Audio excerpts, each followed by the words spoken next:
หากว่าเป็นเรื่องใหญ่นี่เป็นโครงการที่ใหญ่นี่มันก็ต้องไปบันทึกอยู่ในศาลเซ็นอยู่ในศาลเนาะถ้าหากว่าเศร้าดินเศร้าดอนนี่มันก็ต้องไปหาทางที่ดินอีกเพื่ออย่าง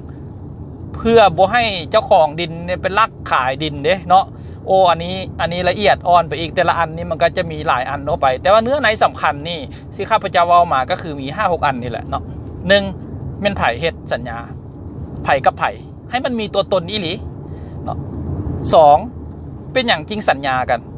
เป็นอย่างเขาจริงสร้างสัญญากันก็ให้มันรู้3อันใดที่สำคัญอยู่ในสัญญานี้รถกระเว้าเรื่องรถอธิบายลงมารายละเอียดรถตีนมันเป็นลายใดถ่ายรูปไว้เพื่อบ่ให้เปลี่ยนตีนกันดิเนาะแล้วเฮือนเด้แบบนี้เนาะเฮือนเด้แบบนี้เฮาก็มาเบิ่งว่าความเสียหายอยู่ในเฮือนนี่มันสิเป็นจังได๋อันตรายที่สุดนี่คือไฟไหม้เฮาสิเฮ็ดจังได๋เฮาสิว่าจังได๋เพื่อป้องกันบ่ให้ฝ่ายผู้เช่านี่มาสูบฝิ่นกินสาอยู่นี่บ่ให้มาใส่เครื่องที่มัน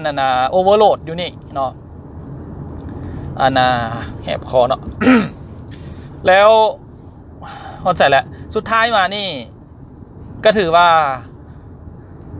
สิประมาณนั้นเนาะสิประมาณนั้นข้าพเจ้าคิดว่าเรื่องการเฮ็ดสัญญานี้เนาะแน่นอนข้าพเจ้าบ่ได้เรียนกฎหมายมาบ่ครบถ้วนเนาะถ้าว่าท่านใดหากเห็นว่าเว้าผิดถ้าว่าท่านใดมีอันใดเพิ่มเติมขึ้นมาอีกนี่ก็มาบอกกันมาบอกมากล่าวกันเนาะเดี๋ยวให้เวทีนี้ก็เป็นอีกบ่อนนึงที่น้องๆที่กำลังเกิดใหม่ใหญ่รุ่นให้กับเจ้าได้รับรู้หรือว่าผู้ที่มีเฮือนมีซานแล้วนี่ก็ได้รับรู้เนาะเว้าต่อเลยซะตอนนี้โอ้19 นาที